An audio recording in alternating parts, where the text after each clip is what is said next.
안녕하십니까, 우짜입니다. 2026년 8월 11일 아침까지 확인한 세상 돌아간 얘기입니다. 그럼 뉴스 보시죠.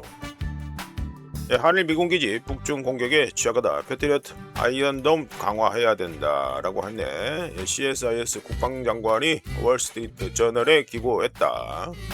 중국의 드론과 미사일이 이란보다 심각한 위협이다. 맞기는 맞는데, 뭐 까놓고 말씀드립니다. 뭐 드론전 이런 것도 다 보셨고, 러시아전, 러시아하고 우크라이나 싸우는 것도 봤고, 이란 하는 것도 봤고 했으니까 간단하게 이미 결론은 나와 있습니다.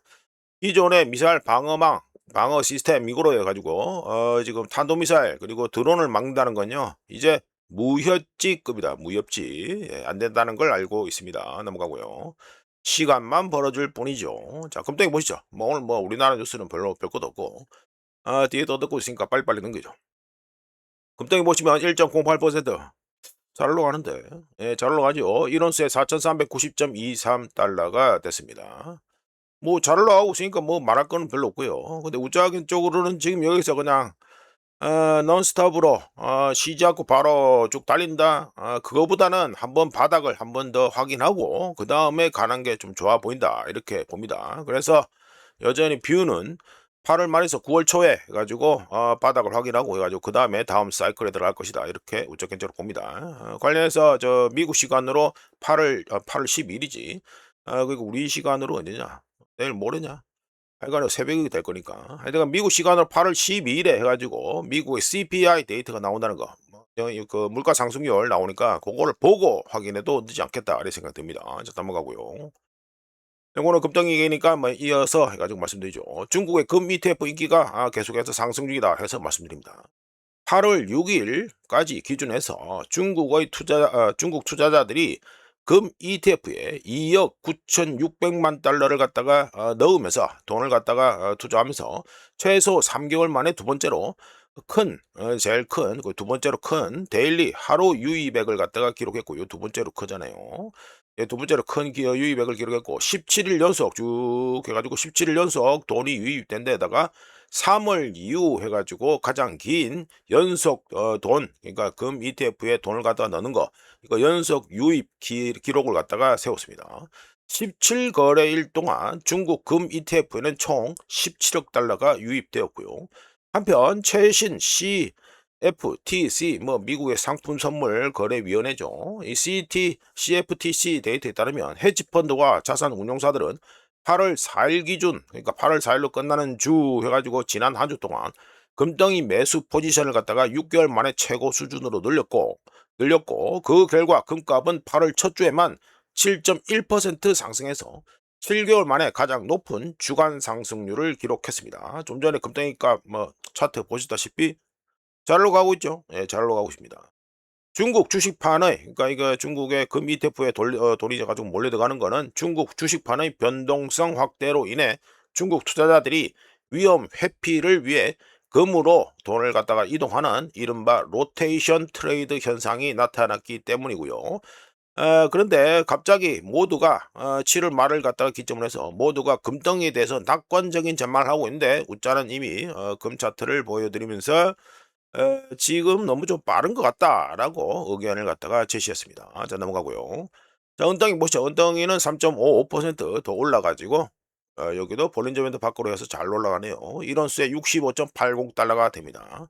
일단 뭐 잘 가고 있으니까 말할 건 없네. 금덩이하고 똑같이 8월 말에서 9월 초에 그때쯤 해가지고 자 그쪽으로는 뭐 바닥 확인하고 그때부터 이제 새로운 사이클에 들어갈 거다. 예, 그런 그 얘기를 갖다 계속해서 추정합니다. 예, 그래 넘어가고요.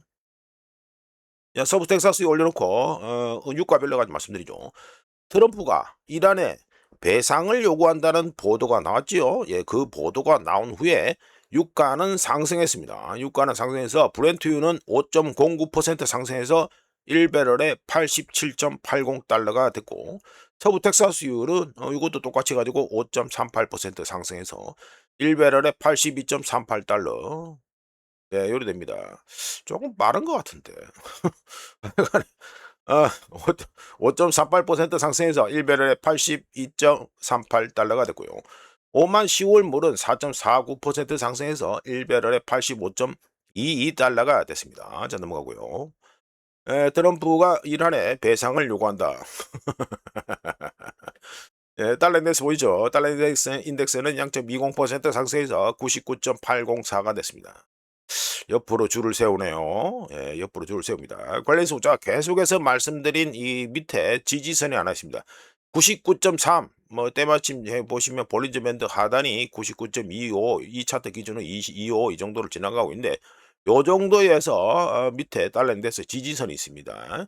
요거 뚫리면 여기까지 내려갑니다. 97.75까지는 딱히 걸릴 게 없습니다.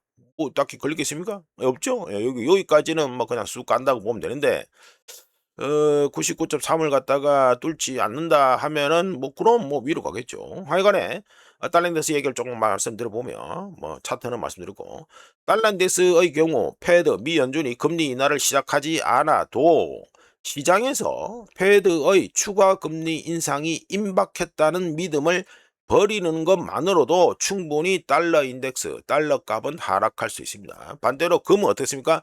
금은 상승하겠지요.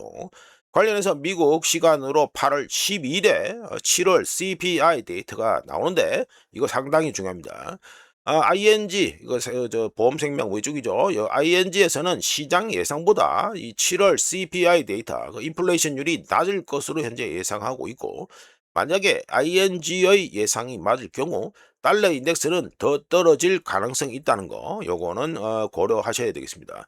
물론 변수는 딴 거 없죠. 이란저리 변수가 일단은 있다, 이렇게 말씀드립니다. 자, 넘어가고요. 요거는 우리나라 원화입니다. 원화는 해가지고 0.73% 해가지고 좀 더 많이 싸졌네요. 1407원에서 1417원, 여전히 10원 이상 해가지고 출렁거리고 있는 중이고, 어제 장 시작하고 오른 다음부터는 그냥 위에 계속 달아났네. 이거 가지고 1달러에 1418.08원이 됐습니다. 우자 캡차는 6시 38분 기준으로 해가지고 그래 되고요. 저것도 좀 말씀드려보면, 어제 해가지고 외국인 투자자들이 국내 주식을 갖다가 1조 4천억 원 순매도하고, 그리고 달러 원 이 환율에 대한 저가 매수 1,400원까지 갔으니까, 1,400원대까지 갔으니까 저가 매수세가 유입되었고요. 그리고 엔화 약세가 바로 이어서 보여드리겠지만, 엔화 약세가 계속되면서 원화는 0.73% 싸졌습니다. 이런 가운데 어제 8월 10일에 3년 만기 한국 국채 옥션이 경매가 있었는데, 지난 세션 때 3.765%였는데 3.780%로 이것도 예상대로 상승했습니다. 수익률이 상승했다. 이자값이 상승했다, 이 말이 되겠죠. 자, 넘어가고. 자, 얘나 보시죠. 아이고, 안정적으로 좋아지네. 좋아지는 게 아니고 싸지네. 0.99% 해가지고 싸져가지고요. 1달러에 159.258엔입니다. 어느덧 159엔을 갖다가 다시 넘겨버렸다, 이렇게 됩니다. 자, 엔화 얘기도 조금 말씀드리면 됩니다. 이론적으로는요, 미국의 금리 동결 또는 금리 인하 가능성이 있고, 그리고 일본 당국의 외환시장 개입 리스크가 있지요. 언제든지 또 개입할 수 있으니까 개입 리스크가 있고, 그리고 일본 중앙은행의 추가 금리 인상 가능성이 있지요. 어제 우자가 또 안 그래도 말씀드렸습니다. 위에다가 입 터는 바람에 9월에 일본 중앙은행의 금리 인상 가능성을 44%로 시장에서 본다라고 말씀드렸는데, 이런 것들이 엔화 강세 요인으로 작용해야 되지요. 그런데 실제로는 이 도쿄 일본 당국이 엔화 매도 포지션을 청산하는 속도, 이거 뭡니까? 개입했다 이거죠. 개입해서 이 엔화 매도 포지션을 청산하는 속도보다 시장이 훨씬 더 빠르게 엔화 매도 포지션을 구축하고 있습니다. 덕분에 달러 엔 환율은 이미 1달러에 158.30 또는 158.50 이 사이에 있던 이 나름 중요한 저항선을 뚫고 되돌아 올라가 버렸고요. 어제 바로 뚫어 버렸잖아요. 이거 어제 바로 뚫었잖아요. 158.30엔에서 158.50에 요 레인지 아닙니다. 이걸 바로 뚫어 버렸잖아요. 뚫고 다시 가지고 160엔대를 가지고 다시 올라간다, 되돌아간다, 개입전으로 되돌아간다, 이렇게 되는데, 이거는 뭘 뜻합니까? 이렇게 엔화값이 이렇게 똑같된다는 거는 캐리 트레이드, 엔캐리 트레이드 심리가 여전히 강하다는 걸 보여줍니다. 개입의 여파가 계속 사라질 경우 기본적으로 1달러에 160엔을 충분히 바라볼 수 있죠. 예, 이미 160엔을 갖다가 슬슬 바라보는 단계까지 가 있고, 엔화 똥값이 계속될수록 비대칭적 전략의 매력이 떨어진다는 문제가 있습니다. 제가 말씀드리는 비대칭적 전략이 뭡니까? 시장하고 당국들하고가 엇박자로 난다는 그 소리가 되겠지요.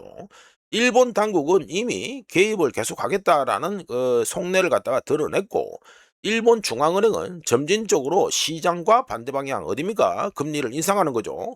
반대 방향으로 움직이고 있고, 미국의 경제 지표 특히 어떤 겁니까? 8월 10일 미국 시간으로 8월 10일에 나올 미국 CPI 데이터, 이게 또 부진하게 나올 경우, 그러니까 이게 낮게 나올 경우, 이럴 경우 개입 후 다시 회복되는 엔캐리 트레이드 포지션에 더 크고 많은 타격을 줄 수 있습니다. 추가 개입 가능성 때문에 달러 엔화 위험 구간은 구간이 어떻게 되느냐? 1달러에 160엔부터 160엔부터 해가지고 다시 달러 엔 위험 구간. 왜 위험 구간이죠? 개입할 수 있고 이러니까. 예, 그래서 위험 구간이 됐다 이렇게 되고, 뭐 좀 더 말씀드리면 뭐 160엔 뚫고 올라가면 또 다시 해서 더 싸지면 162엔이 있고, 그다음에 또 다시 164엔이 있고, 뭐 그래 됩니다. 이거는 뭐 수치만 말씀드린 거고. 자, 이어서 일본의 경상수지 발표됐으니까 말씀드리죠.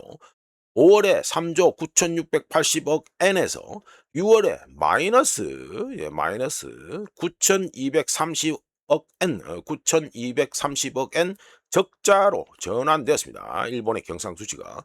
시장 예상치는 1조 5,120억 엔이었는데, 흑자였는데, 이거 정반대로 해가지고 완전히 디비 좋았고요. 그리고 2025년 6월에, 그러니까 1년 전에 1조 2,818억 엔 흑자였는데, 이건 모두 충족은 고사하고 완전히 반대로 가버렸다 나왔다 이게 됩니다. 2025년 1월 요거죠. 2025년 1월에 기록한 경상수지 적자 이후 처음으로 또 경상수지 적자가 발생했고, 2023년 1월에 2조 700억 엔 적자라는 역대급 경상수지 적자 이후에는 최대 적자입니다. 다만 2026년 상반기, 그러니까 1월부터 6월까지의 누적 경상수지는 17조 4,300억 엔 흑자로 2025년 상반기 동기간, 그러니까 1년 전 동기간 14조 2,300억 엔보다는 증가했습니다. 자, 넘어가고요. 네, 이거나 드디어 해가지고 달러 인덱스 해가지고 나오느냐? 아니죠. 보시면 헷갈리시면 안 되니까 유로 달러죠. 예, 유로 달러 얘기를 또 오늘 또 잠깐 해봅니다. 유로 달러 환율은 유럽 경제 지표 자체가 외환 트레이더들에게 큰 영향을 미치지 않습니다. 예, 않습니다. 우자는 유럽 경제에 대해서 결코 좋은 소리를 하지 않기 때문에, 이 실제로 외환 트레이더들은 유럽 경제 지표 별로 신경 안 씁니다. 그래서 유로 달러 환율은 달러와 관련된 거래가 그냥 다라고 보면 됩니다. 다라고 보면 되고, 8월 10일에 나올 미국의 7월 CPI, 이게 시장 예상보다 낮게, 그러니까 인플레이션율이 낮게, 물가 상승이 낮게 나올 경우 1유로에 1.1600 달러, 요거는 지금 현재 1.1560이죠? 1.1560 이렇게 되는데, 이거 위에 있는 1.160 요걸 갖다가 돌파할 가능성이 있습니다. CPI 데이터가 시장 예상보다 낮게 나올 경우 1유로에 1.1660, 아이고 발음이 힘드네. 1유로에 1.1600 달러를 갖다가 돌파하면 다음 기술적 저항선은 어디냐 하면 1.1630 달러에 있고요. 여기도 안 그래도 때마침 202평선이 지나가고 있죠. 그리고 미국 국채의 프론트엔드 뭡니까? 단기채죠. 1개월부터 2년물까지. 이게 계속해서 수익률이 하락할 경우 1유로에 1.1650까지 요 위에 정도 있죠. 1.1650까지도 바라볼 수 있다. 이렇게 의견 제시합니다. 단 유로화가 달러 값이 해가지고 이렇게 유로화가 달러 대비해서 달러를 환산하는데 더 많이 받을 수 있다는 말은 유로화가 비싸진다는 소리 아닙니까? 유로화가 비싸지는 거랑 유럽 경제가 좋아지는 거랑은 아무 상관없으니까 요거는 착각하시면 안 되고요. 그냥만 간단히 말씀드려서 달러가 다 해먹는 판때기다 이렇게 말씀드립니다. 저 넘어가고요. 자, 요거는 반등 또는 IMF 시즌2 가나 해가지고 말씀드립니다. 이 골드만삭스 리포트에 나온 겁니다. 그래도 우리나라 코스피에서 12개월 롤링 해가지고 맥시멈, 그러니까 최대치 대비해서 떨어진 거죠. 12개월 내 가지고 떨어진 거 이래 됩니다. 이미지가 작을려나? 이 정도만 하면 이렇게. 네, 이래 됩니다. 자, 골드만삭스 리포트에 따르면 코스피는 12개월 내 고점 대비 마이너스 39%, 여기 차트 나오는 거 7월 30일 기준입니다. 마이너스 39% 하락 또는 폭락하면서 2008 금융위기 이후, 여기죠, 2008 금융위기 이후 해가지고 최대 낙폭을 보였고요. 역사적으로 1990년, 여기죠, 1990년.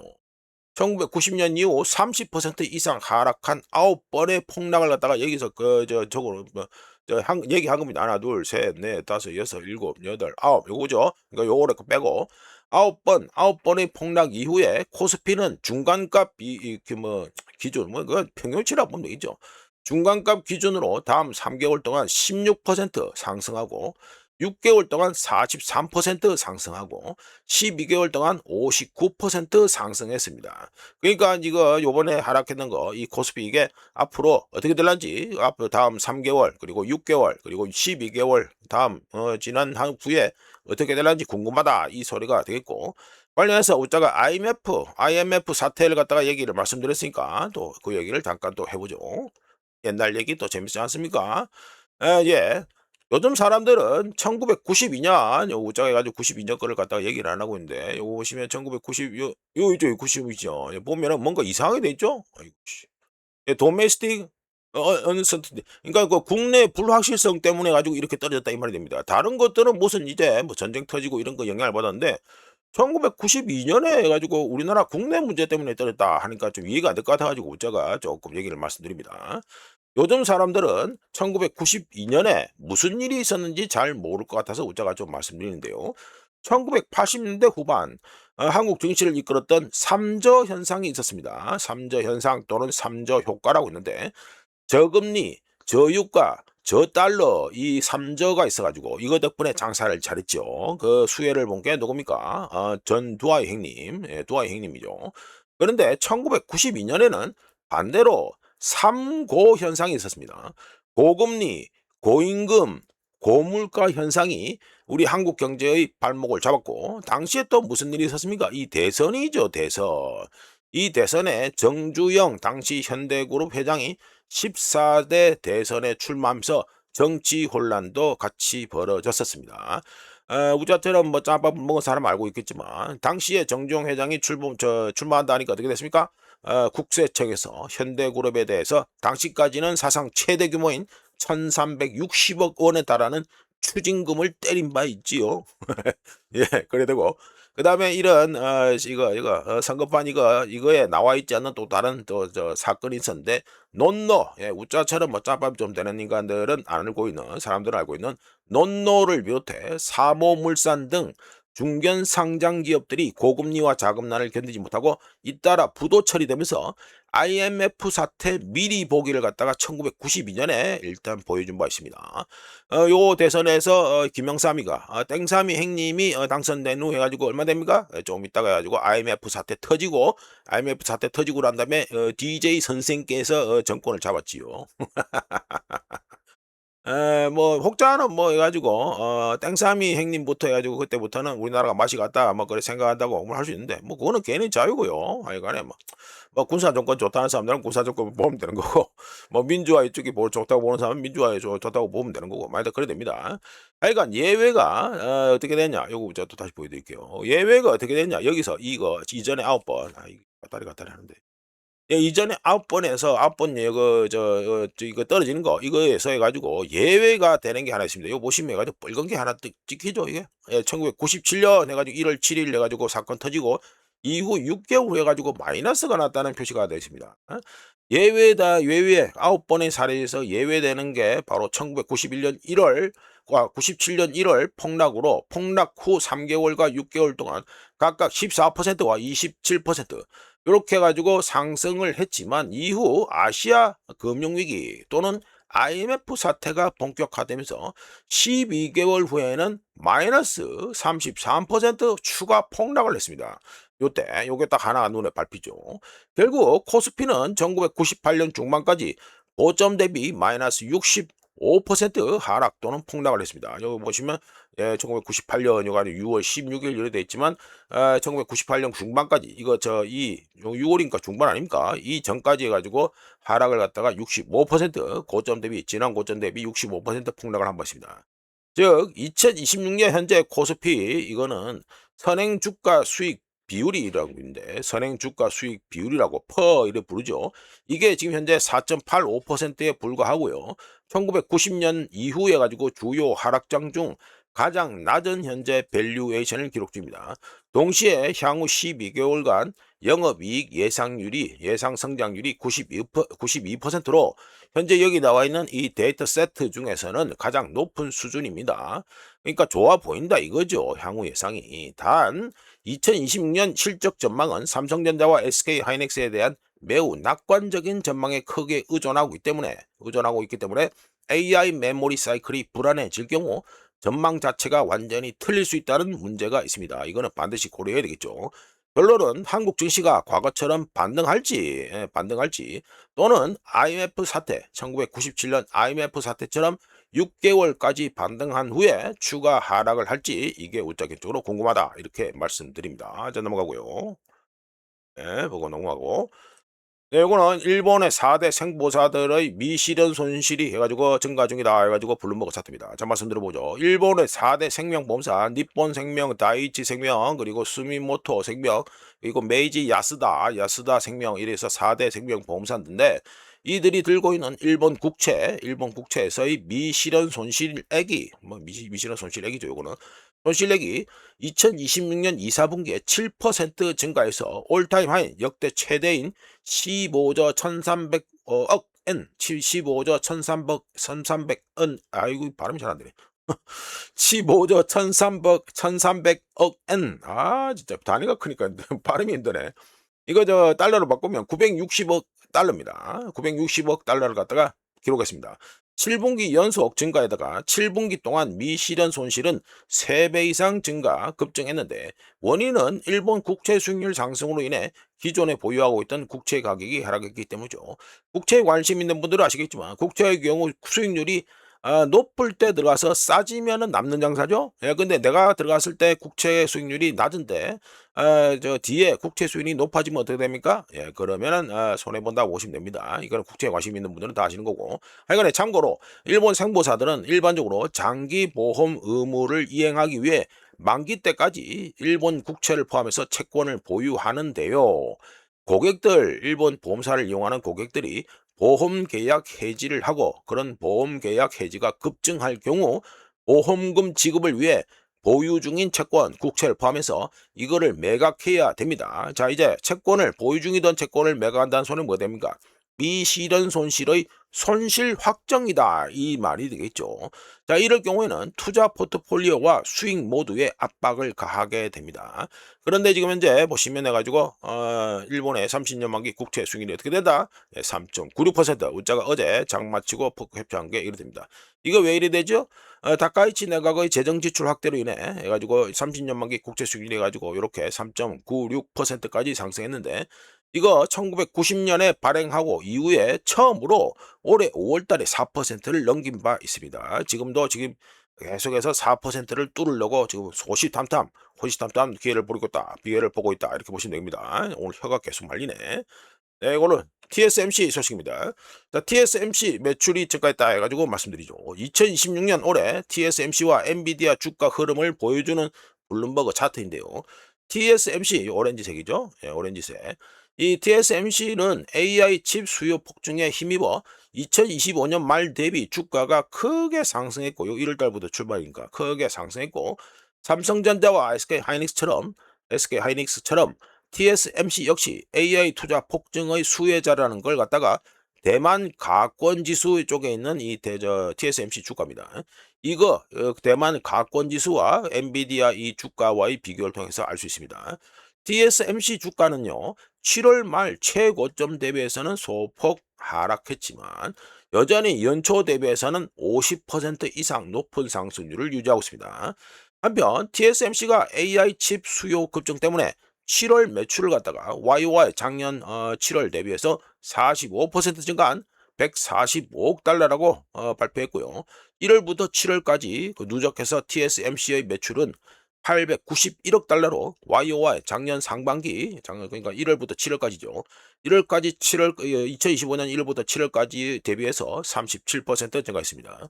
TSMC는 2026년 자본 지출 전망치를 갖다가 사상 최고치인 600억에서 640억 달러로 상향 조정했고요. 연간 매출은 YOY 작년 2025년 대비해서 40% 이상 증가할 것으로 예상하고 3, 4분기 매출, 저 현재 그 분기죠.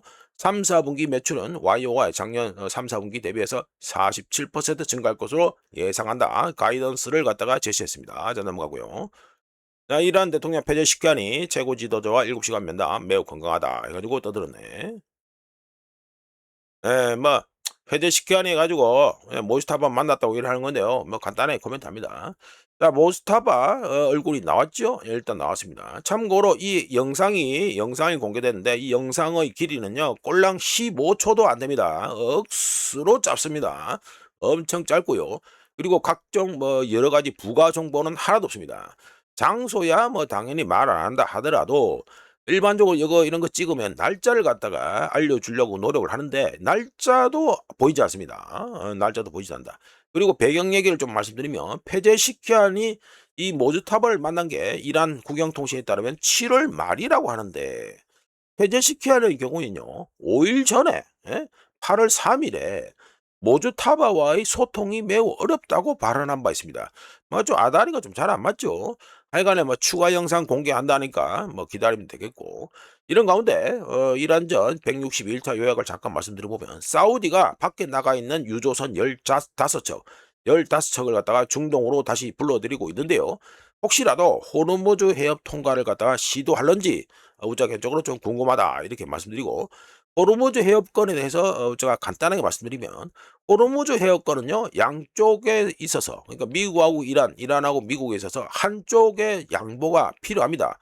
무조건 필요합니다. 그렇기 때문에 지금 뭐 MOU니 뭐니 뭐 저 MOU 시즌 뭐 버전 1, 버전 2 뭐 이거 망고 실데 없고요. 그러니까 지금 외교적 합의는 아무짝에 실데 없고 이 저 일시적인 미봉책에 불과하다는 거 이거는 다시 한번 확인시켜 드리고 까놓고 말씀드려서 이란이 호르무즈 해협을 완전히 장악하느냐 또는 이란 정권이 무너지고 모든 것이 이란 전 이전 상태로 돌아가느냐 이 둘 말고는 없습니다. 예, 그러니까 그 중간에서 이 뭐 이란이 다 먹든지 아니면 이란이 자빠라지는데 이 둘 중에 둘 사이에서 있는 뭐 어떤 이바구들은요 그냥 다 쓸데없는 소리다 이렇게 우정적으로 의견을 제시합니다. 자, 넘어가가지고 자, 요거는 미국의 SPR 그러니까 전략 비축유죠. 전략 비축유가 드디어 3억 배럴 밑으로 떨어졌습니다. CNBC 데이터고요. 이란전 발발과 함께 트럼프가 어떻게 했습니까? 1월달, 3월달, 지난 3월달, 2026년 3월달에 전략 비축유를 갖다가 1억 7,200만 배럴을 갖다가 방출하라라고 명령을 했습니다. 시간이 흘러 지난주 그러니까 그 8월 그 첫째 주가 되겠죠.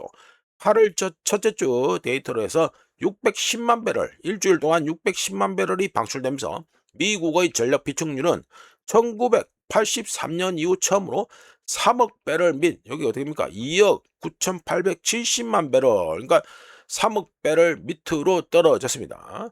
한편 미 에너지부에서는요 전략 비축유를 안전하게 운영하는 데 필요한 최소 재고량이 운영상 최소 조금 헷갈리네.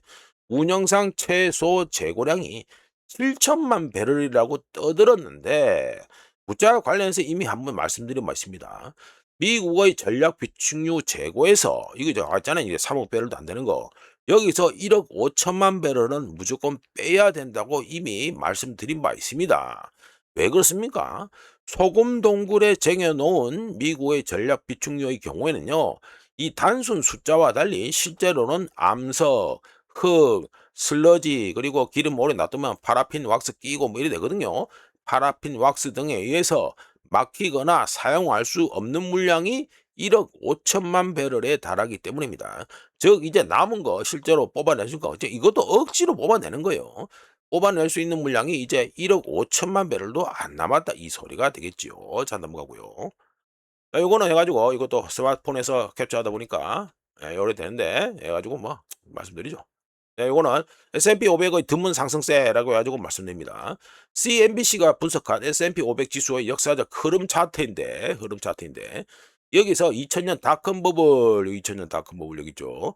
2000년 닷컴 버블 당시, 그러니까 즉 2000년 3월에 정점을 찍은 후에 지수가 약 7개월 동안 횡보하면서 마이너스 10% 하락을 겪었고, 2026년 8월 기준 시장은 다시 한번 과거와 유사한 위험이 높은 구간으로 다시 진입하고 있으며, 특히 반도체와 메모리 주가의 자금이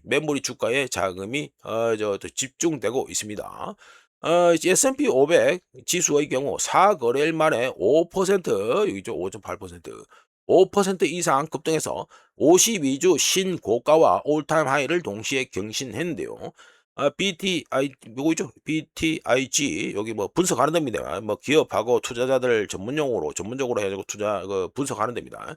BTIG에 따르면 이런 상승세는 지난 30년 동안 1999년 4월, 그리고 2000년 3월, 그리고 2020년 우한폐렴 터지던 2020년 11월 딱 3차례만 이런 게 보여졌다 이렇게 합니다.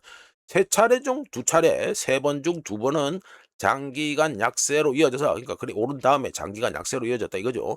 2000년 3월 돌파는 닷컴 버블 정점 바로 하루 전에 발생했고, 1999년 4월 상승세 이후에는 약 10% 하락 후에 수개월 동안 횡보세를 보였습니다.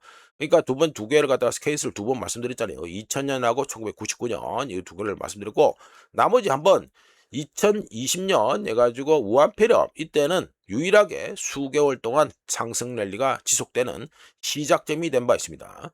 리스크 위험은 단순히 또 다른 조정이 아니라 투자자들이 과거 상승을 주도했던 과밀 거래, 다 몰려서 한 거래만 하는 거, 이거에 다시 한번 집중되고 있다는 것으로, 매도세가 다시 나타난다면 특히 반도체 및 메모리 관련주처럼 시장에서 가장 혼잡하고 사람들이 가장 많이 들어가 있고 레버리지가 높은 부분에서 가장 큰 압력이 가해질 수 있습니다.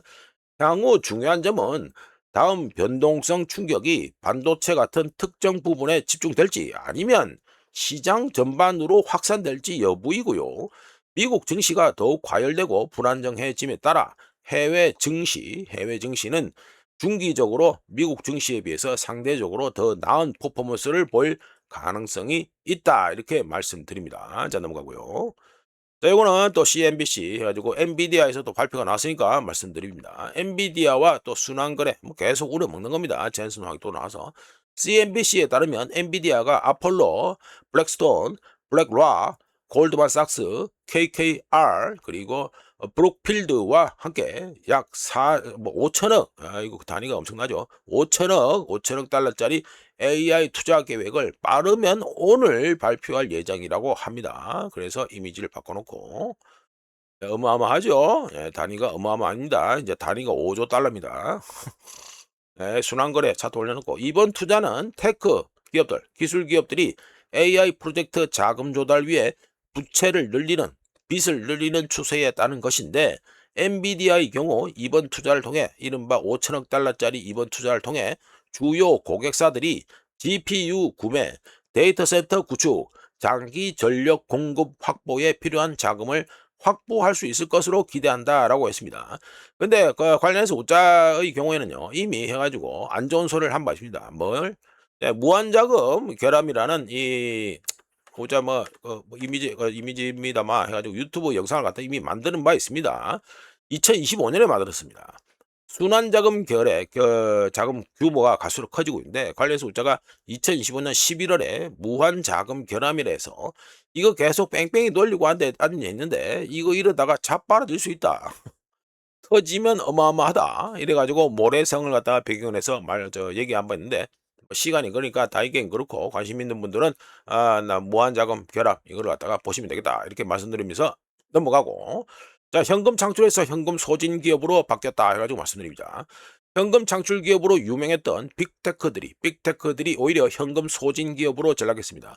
알파벳, 메타, 아마존 이들의 2026년 추정 잉여 현금 흐름이 급감해서 마이너스 322억, 여기는 321억 8,400만 되는데 반올림해서 322억 달러 이걸로 해가지고 잉여 현금 흐름이 추정치입니다. 추정치. 급감한 거로 나왔는데 아마존이 제일 크고요. 아마존은 뭡니까? 244억 달러 되고요. 그리고 메타는 42억 달러 되고 알파벳 구글은 37억 달러 이렇게 됩니다. 2024년에 이들 세 기업은 2024년이죠. 이들 세 기업은 1,300억 달러에 달하는 잉여 현금 흐름을 기록했는데 이거와 완전히 반대되는 완전히 역전 현상이 벌어졌고요. 원인은 뭐 당연히 AI 관련 막대한 자본 지출이 이들 기업의 영업 활동, 현금 흐름 창출 속도를 계속해서 앞지르고 있기 때문이다. 그러니까 돈 쓰는 게 훨씬 더 많다 이 말이죠. 오라클, 메타, 알파벳, 아마존, 마이크로소프트의 4분기 합산, 그러니까 1, 4분기, 2, 4분기가 아니고 지난 4분기 합산 잉여 현금 흐름이 2026년 2, 4분기 1,300억 달러에서 2027년 1, 4분기에 마이너스 900억 달러로 급감할 것으로 예상되고 있는데 4분기 동안 이런 격차를 메우기 위해서 전통적으로 현금이 풍부하다는 빅테크들의 인식, 사람들의 인식과 달리 현재 빅테크들, 그러니까 하이퍼스케일러들이죠. 이들은 자체 보유 중인 현금보다 채권 시장에 점점 더 의존해서 알파벳, 메타, 아마존은 2026년 올해 들어서 이어 투 데이트, Y2데이, 그러니까 YTD 해가지고 현재까지죠. 이 발표되는 현재까지 해가지고 투자 등급 채권을 갖다가 사상 최대 규모인 1,695억 달러어치 발행하면서 YOY 작년 동기간 대비 채권 발행량, 그러니까 빚을 갖다가 400% 폭증시켰습니다. 만약에 AI 관련 투자 수익률이 기대에 미치지 못할 경우 현재의 막대한 투자는 이들 하이퍼스케일러나 빅테크들 이들의 재무제표 밸런스 시트에 심각한 부담으로 작용한다. 이거는 뭐 분명히 말씀드릴 수 있고. 자, 넘어가서 또 AI 얘기입니다. AI 기업들 신용 위험 또 이거 상승 중에 나와가지고 말씀드리죠. AI 관련 기업들의 신용 부도 수합 CDS 프리미엄이 2026년 7월 말 급등해서 쭉 올라가잖아요. 오라클의 5년 만기 CDS는 연초 대비 70 베이시스 포인트 급등해서 올타임 하인 215 베이시스 포인트를 기록했고요. 그러면서 빅테크 중 1등이고 브로드컴의 5년 만기 CDS도 연초 대비해서 48 베이시스 포인트 상승했고 메타의 5년 만기 CDS는 연초 대비 39 베이시스 포인트 상승한 95 베이시스 포인트로 2025년 10월 해당 CDS 거래 시작 이후 최고를 기록했습니다. 엔비디아의 5년 만기 CDS도 2026년 들어서 32 베이시스 포인트 상승해 82 베이시스 포인트가 되면서 2025년 11월 거래 시작 이후 최고를 기록했고요. 아마존과 알파벳, 구글이죠. 아마존과 알파벳의 5년 만기 CDS도 각각 30 베이시스 포인트와 29 베이시스 포인트 상승했습니다. 쭉 다 상승합니다. 빅테크들은 올해 2026년 들어서 2025년 연간 발행량의 2배에 달하는 2천억 달러 규모의 회사채를 이미 발행했는데 AI 기업들의 채무 불이행 위험을 보장받는 비용, 즉 뭡니까? CDS 이게 상승하고 있다는 거는 크레딧 디폴트 수합, 신용부동 수합이 상승하고 있다는 것은 투자자들이 높은 AI 투자 비용에 비해 그에 상응하는 수익성이 빨리 확인되지 않으면서 해당 기업들 이들의 신용 위험이 높아졌다고 판단하고 있다. 이걸 갖다 의미하게 된다. 이렇게 말씀드립니다. 자, 넘어가고요. 자, 요거는 미국 고용시장이 리세션이다 해가지고 말씀드리죠. 미국 가계 고용이 2026년 올해 7월에 마이너스 87,000 감소하면서 2개월 연속 감소세를 기록했는데 2026년 1월부터 쭉 가죠. 1월부터 해가지고 말씀드려보면 1월에 마이너스 89만 5천, 2월에 마이너스 18만 5천, 3월에 마이너스 6만 4천, 4월에 마이너스 22만 6천, 그리고 5월에 한 번 더 반대로 갑니다. 5월에는 오히려 14만 9천 증가로 나오고 다시 또 떨어져서 6월에 마이너스 50만 7천, 그리고 7월에 마이너스 8만 7천 감소를 해가지고 계속 감소를 보이고 있습니다. 이런 덕분에 2026년 올해 들어서 YTD죠. 이어 투 데이트 해가지고 미국에서 총 181만 5천 명의 일자리가 사라졌다라는 계산이 나옵니다. 역사적으로 이런 큰 폭의 고용 감소는 리세션 때 말고는 거의 발생한 적이 없습니다. 그렇기 때문에 미국 고용시장은 표면적으로는 드러나지 않았을 뿐 리세션이 이미 진행되고 있다는 걸 시사하고 있다. 이렇게 말씀드립니다. 자, 이렇게 해서 2026년 8월 11일 아침까지 확인한 세상 돌아다니겠습니다. 구독, 좋아요 그리고 회원가입 감사합니다. 내일 또 찾아뵙겠습니다.